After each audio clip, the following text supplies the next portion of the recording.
How to change username on Facebook. Hey guys, in today's video, I'm going to show you how to change your username on Facebook. So make sure to watch this video till the end, and let's get started. Start by opening the Facebook app on your phone or visiting the Facebook website through a browser. Log into your account using your credentials if you're not already signed in. On the home screen, locate the menu icon, 3 horizontal lines, at the bottom right corner if you're on mobile, or click on your profile picture in the top right corner if you're using a desktop.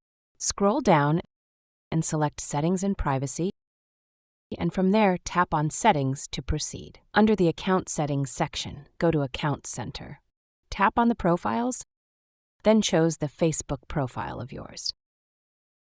Then there will be various options. Select Name from them. Tap on it. In the provided text box, type the new username you want to use. Make sure your choice follows Facebook's rules, such as avoiding symbols and ensuring it's not already in use. If the username is valid and available, a green check mark will appear next to it, indicating that it can be used. Click on Save Changes to confirm the new username. For security purposes, Facebook might prompt you to enter your password again. That's all for today's video. I hope this guide helped you change your username with ease. If you found this video helpful, don't forget to like, share, and subscribe to my channel for more tutorials like this. Thanks for watching, and I'll see you in the next video.